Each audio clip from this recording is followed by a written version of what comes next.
Hi, everybody. I'm Bob Hupp, Artistic Director at Syracuse Stage. Thank you for joining us for Prologue. Prologue is an opportunity for us to go behind the scenes and get some additional insight into productions currently running at Syracuse Stage. But now, as everybody knows, in our reimagined 48th season, we're doing everything online. And I'm so pleased that we're joined today by Master Harold and the Boys director, Gilbert McCauley. This is Gilbert's first production for Syracuse Stage. A couple of years ago, he directed a production for the Syracuse University Department of Drama. But Gilbert and I have actually been working together for, I'd say, all about 20 years.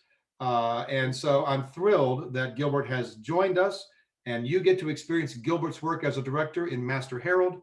Gilbert, thank you for being here today. Thank you, Bob. I'm glad to be here and glad to kind of continue this artistic relationship of ours as well. Absolutely. And now let me go right to the obvious. Behind you is a South African tea room, not your home, but tell us a little bit about what we're looking at and how that relates to our production of Master Harold and the Boys.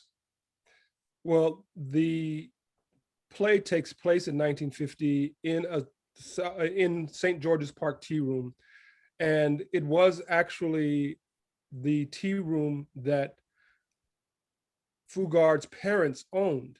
And so it's set there because this is a pivotal part of his life, and this is a very autobiographical play. So he sets it in this tea room in St. George's Park. And the incident that happens here is pivotal to the story, and then pivotal to kind of Fugard wanting to write the play. And so you mentioned that this is autobiographical. You know, I think many of us regard Master Harold and the Boys as Fugard's, if not his greatest play, certainly perhaps his most popular. And there have been productions of it performed since it was written in the 80s. But you say it's autobiographical. Can you tell us a little bit more about that? And is this place that we're looking at behind you, is it a real place? Did it actually exist? How autobiographical is it? Oh, it's very autobiographical in the sense that the St. George's Park Tea Room was an actual place. We've done our own version of that for theatrical reasons, but this was an actual place that his parents owned. It was owned by his parents, as I said, and I guess the thing about it is that this incident that happens in our play was so important to Fugard that it was something that stuck with him for over 30 years. And it was what inspired him to eventually write the play and try to work out some of his own personal demons in terms of his past. Are you saying that he had guilt associated with the way he acted? What did prompt Fugard to focus on this particular incident that we're going to see in the production?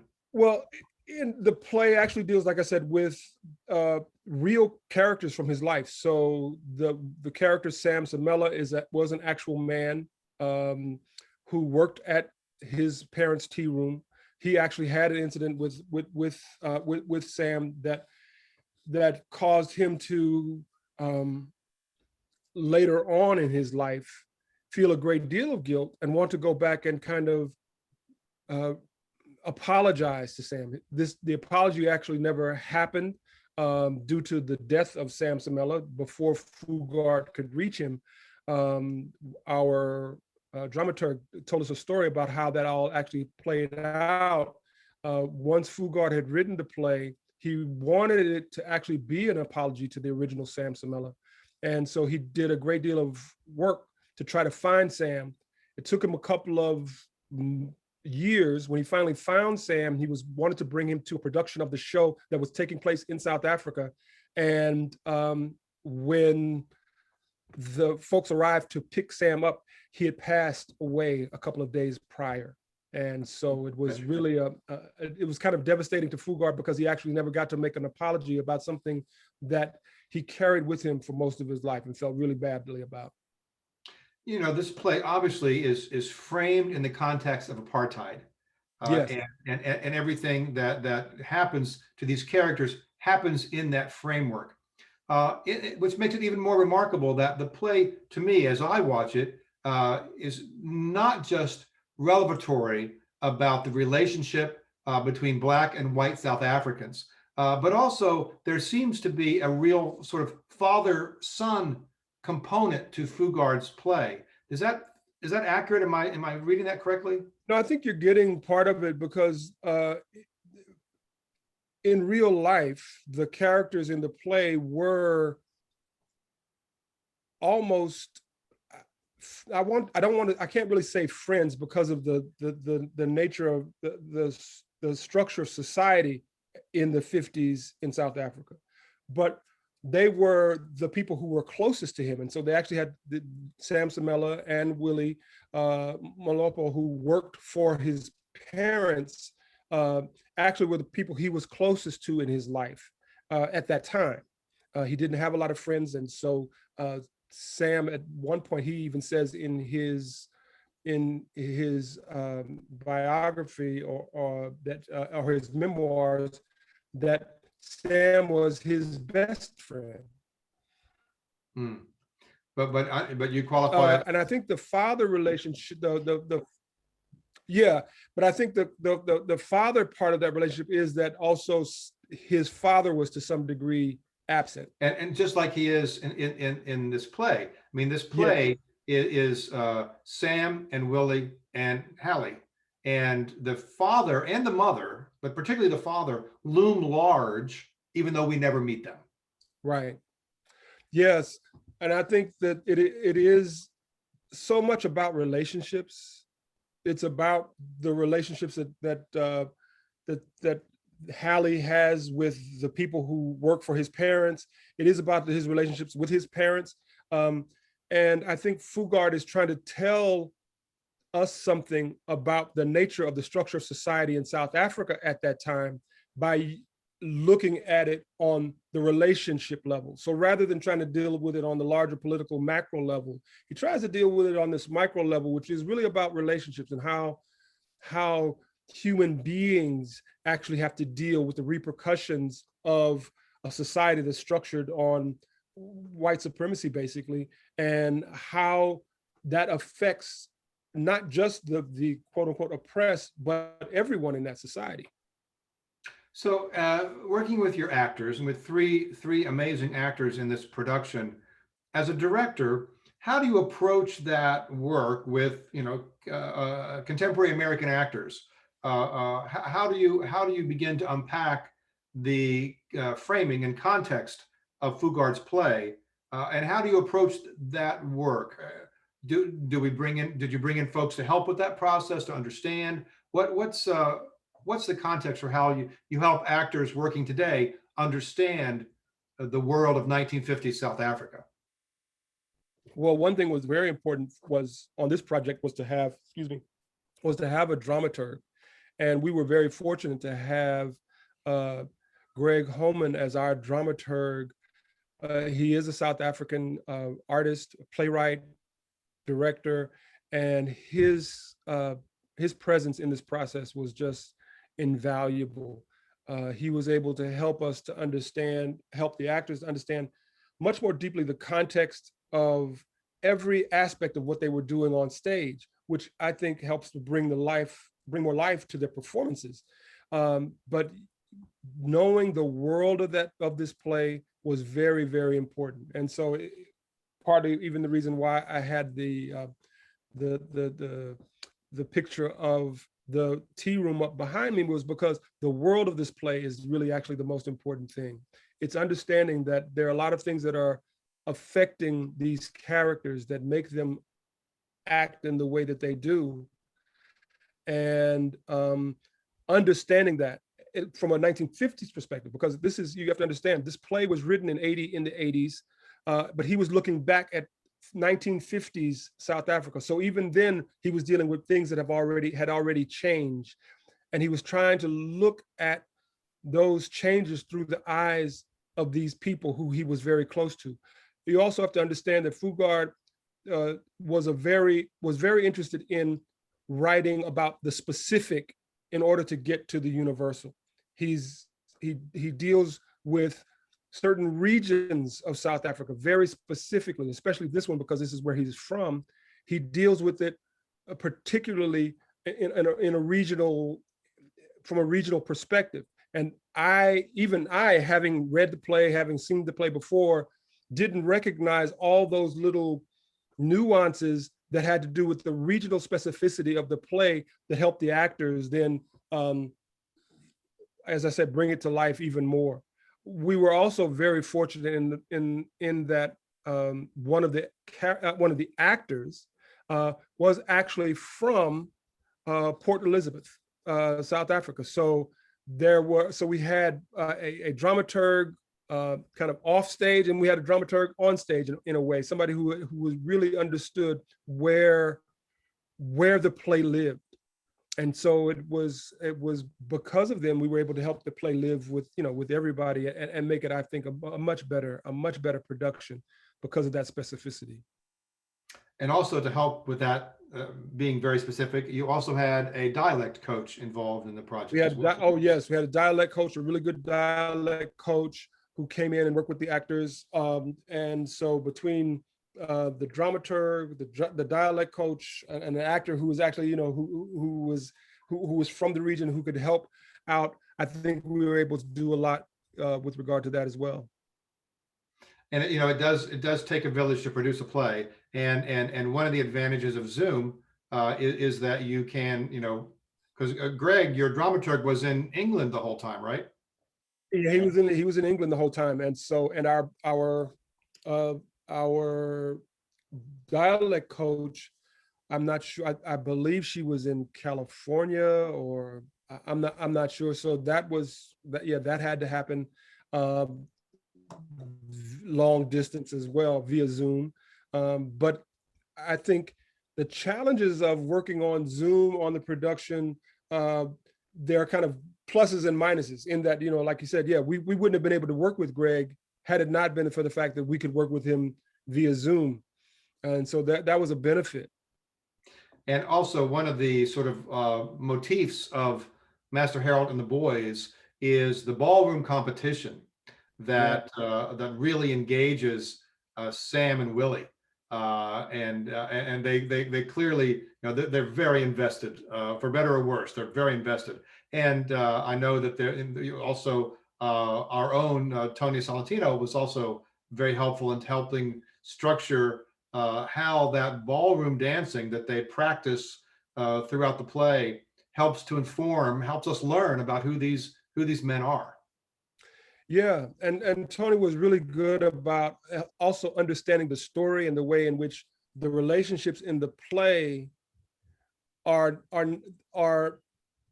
reflecting something not just about the characters, but also about issues in the society. And so he was actually able to help with telling that story. And I thought he did a really beautiful job working with the actors. Ballroom is something that I must say, when I first heard about it, I thought, I didn't understand why was ballroom so important. But after doing, the work on the play in terms of the dramaturgical stuff, and then talking with actually one of our own actors who had actually studied ballroom when he lived in South Africa, and then only once we had started working on the play did he find out that his father was actually someone who had done ballroom, and that he had lots of relatives who had participated in this, and the importance of it, and also what it does say about what it was, how it fits into the play. So it was just really great to have everybody digging deeper into this to understand how that really brings the play to life. That part of it, I just was really excited that we were able to get to. You also had a very special guest drop in for an afternoon to give you some insight. Tell us about that. Wow. Yeah. Dr. John Connie, who was actually the original Sam in Master Harold, had worked closely with Fugard during his life. Dr. Connie now, I think, is probably most known for playing the father of the Black Panther in the movie Black Panther, but he is a well-known, highly respected actor and director and writer who is still working in the South African theater and internationally, of course. And so we got a chance to have an afternoon where he came in and just talked to us, and that was like getting a blessing in a way. There was just so much information that he gave us in the little time. And again, it's all about kind of understanding where the play lives so that you can then help it live, on the stage. And he gave us so much information. It was really delightful to have him there. And just such a rich, like I said, it just felt like a blessing in a way, because he was able to share so much with us. And see, the magic of recording Zoom is now everybody gets to hear my dog barking downstairs. So that's always, one of the amazing things of working from home is you always get surprised. Usually in these prologues, I have a cat walking across some aspect of my desk, but today it gets to be my dog. So Gilbert, here's a play that was written in the 80s, set in the 50s, that we're seeing in the 2020s.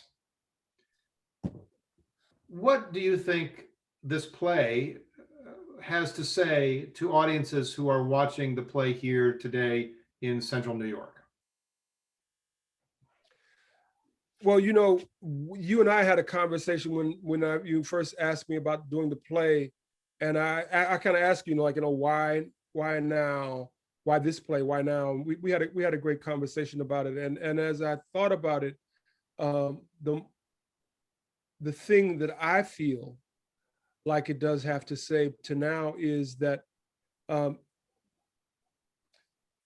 ways in which we think actually do impact those are, excuse me, now you can probably hear my daughter screaming behind me watching video games. But the ways in which we think actually do impact the lives of other people. And so there's a way in which this mindset that Fugard deals so well with in this play, this mindset of white supremacy and how it affects this character, how it affects his personal life. I think what it allows us to do is to see the dangers of it. It allows us to see the real impact of it. And I feel like because we are still dealing with the ramifications and of this mindset in present day, I think it still resonates. And I was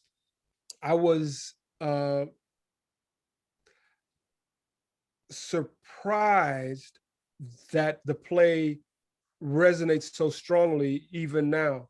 When I first started thinking about working on it, I said, oh, this is going to be kind of like doing an old chestnut, because it's from, it's from 1985, but there's a way that it does resonate so strongly even now. And I feel like the company, everybody involved was able to kind of see the value of doing it today. And so I think that your audiences will get a lot out of it. I'm really hoping that they will get a lot out of it in terms of understanding how dangerous this mindset is and how important it is to kind of do something different. And the play puts that right out there on the table for everybody to deal with. And it's part of what I think it's part of why Fugard chose to use his own life as a way of talking about it. Well, I couldn't agree more. And I know, you and I had conversations months ago about the relevance of this play. Why do this play now? And I have to say that watching the production in rehearsal, watching it live, and then also watching the video, it seems so right now. It seems there seems to be issues that we can connect with that can help us talk about things that are happening right now. Yeah, and I think that's because Fugard puts it on the personal level. So it's not on the polemic or political level. It's really on the personal level. Where, you know, where do the politics hit the person? And I think because he deals with it on that level, yeah, I think that we can. It is much more. It does resonate much more because we can, in a way, see more of ourselves to some degree because of that. Because it is about the people. Well, I think that's right on and a good place for us to wrap up our conversation in this prologue and let our audience members continue the conversation with their friends, family, and colleagues as they watch the production themselves. And Gilbert, I'm so grateful to you for taking time to visit with us today. And I'm so excited that you'll be back with us in our 49th season, Yeah. directing Kyle Bass's play Salt City Blues uh, Yes. exactly a year from now. And so I'm so thrilled that you'll be here and we'll get to see and be together in person. But I have greatly valued this online experience. Thank you so much, Gilbert, for the tremendous work you've done on Master Harold and the Boys. And I look forward to seeing you next year with Kyle's play. And please, thank you so much. Thank you.